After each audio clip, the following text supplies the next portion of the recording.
शुरू से ही इमोशनल और सबको दिल से मानने वाली पारुल की शादी विवेक से होती है। क्या है यार, शादी के वक्त तो तुम दुबली हो गई थी, लेकिन शादी के 2 साल में ही फिर फूलकर गुप्पा हो गई हो। पारुल के साथ अब विवेक का व्यवहार बदल गया। सास ससुर भी बिना बात के ताने देते। अरे 2 साल हो गए, बच्चा नहीं हुआ, निकल यहां से। विवेक का भी सहारा पारुल को नहीं मिलता है। लेकिन जिस विवेक से पारुल को तलाक के एवज में 18 लाख मिले होते हैं, वो पारुल एक दिन, इंस्पेक्टर साहब, मुझे कंप्लेंट लिखवानी है। जी मैडम, क्या हुआ? चीटिंग, एक लड़के ने मेरे 6 लाख रुपए लूटे हैं। पुलिस वाला पारुल को ऊपर से नीचे तक देखता है। मामला क्या है, विस्तार से बताइए। पारुल फिर जो बताना शुरू करती है, उसके बाद इंसानियत से भरोसा उठना लाजमी है। मेरे पति ने मुझे कभी अपनाया ही नहीं। शादी के 3 साल में ही मेरा तलाक हो गया। मैं नहीं चाहती थी कि मैं उनसे एक भी पैसा लूं, लेकिन वकील और मेरे माता पिता ने उनसे 18 लाख की रकम ली। फिर क्या हुआ? क्या वो पैसे उसने वापस ले लिए? नहीं, उन्होंने तो उसके बाद मुझसे कभी कांटेक्ट भी नहीं किया। फिर? किसी डेटिंग साइट से मुझे आनंद नाम का एक लड़का मिला। उसके साथ मुझे लगा कि मैं दोबारा जिंदगी बना सकती हूँ। वो मेरी केयर करता, मेरी छोटी बड़ी चीजों का ख्याल रखता और मेरा साथ देता। अच्छा, क्या उसने तुम्हें शादी करने का झांसा दिया था? हाँ, वो भी तलाकशुदा था। पहले तो उसने मुझसे कहा कि उसकी एक बेटी है, लेकिन फिर पता चला कि उसकी एक नहीं 2 बेटियां हैं।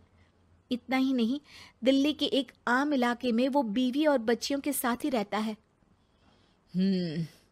तो आपसे इमोशनली फ्रॉड कर उसने पैसे ऐंठे? जी, अब मेरे पास कुछ नहीं है, ना पैसे ना वो।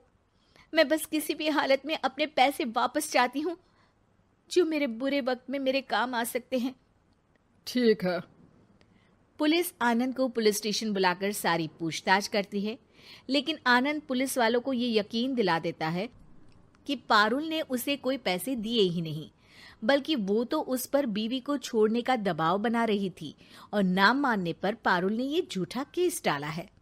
क्या मैडम, फोकट में पुलिस का वक्त खराब कर रही हैं? कोई शादीशुदा क्यों अपनी बीवी छोड़ेगा? अब आपकी शादी टूटी तो मतलब सबकी तो नहीं टूट सकती ना। पारुल को पुलिस वाले के मुंह से ये बात सुनकर हैरानी होती है। उसे कुछ समझ में नहीं आता कि वो क्या करे। वो अपनी सहेली झनक, जो कि वकील थी, उससे कांटेक्ट करती है। झनक, मैं क्या करूं? मैं कैसे पुलिस को यकीन दिलाऊं कि आनंद ने मेरे साथ न सिर्फ शारीरिक और मानसिक चीट किया है, बल्कि आर्थिक तौर पर भी वो मुझे खाली कर गया है। अब वक्त झनक का था। देख पारुल, ऐसे तो किसी को भी बिना सोचे समझे पैसे नहीं देने चाहिए, लेकिन अब जब तूने ये कदम उठा ही लिया है, मुझे ये बता, तूने कब कब पैसे दिए और कितने? क्या कहीं कोई सबूत है? पारुल कुछ सोचती है। 3 बार तो बैंक में ट्रांसफर और 2 बार गूगल पे। क्या इन सब के रिकॉर्ड मिल जाएंगे? हाँ, क्यों नहीं, मैं बैंक से सब निकाल लाऊंगी।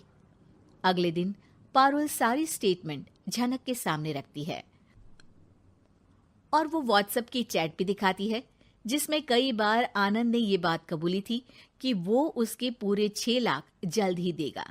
झनक अब पूरा केस लेकर पुलिस के पास जाती है और मामले को क्राइम एक्ट के तहत पूरे सबूत के साथ दर्ज करा आनंद की गिरफ्तारी की मांग करती है। पुलिस आनंद को लेने जैसे ही उसके घर जाता है, उसका सारा मामला बीवी और बच्चों के सामने खुल जाता है। पुलिस स्टेशन में पारुल को देखकर आनंद भड़क जाता है। ओह, तो बहुत होशियार बन रही हो तुम। ये झनक है ना तुम्हारी बचपन की सहेली? बताऊं सबको तुम्हारे बारे में? सब है मेरे पास, वो फोटो, वो वीडियो, तेरे भाई का नंबर भी है। 6 लाख क्या, अब 1 रुपया भी निकाल कर दिखा दे। वो पुलिस स्टेशन में जोर जोर से चिल्ला रहा था कि तभी पुलिस के एक सीनियर ऑफिसर को गुस्सा आ जाता है। क्यों चिल्ला रहा है? अब तो सारे सबूत है तेरे खिलाफ। ऊपर से यहां चिल्ला चिल्ला कर तूने खुद को तो गड्ढे में धकेल दिया है। जल्दी बता, लड़की के पैसे लौट आता है या फिर? आनंद डर जाता है। तभी उसकी बीवी और बच्चे पुलिस स्टेशन में आकर पारुल के पैसों का बैग देते हैं। मेरे पति को माफ कर दीजिए, प्लीज उन्हें पुलिस से बचा लीजिए। मेरे छोटे बच्चे हैं, ये कैसे रहेंगे? होता भी यही है।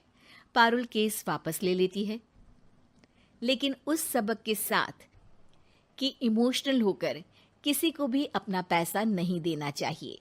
झूठ बोलकर रिश्ते कभी ना बनते हैं और ना ही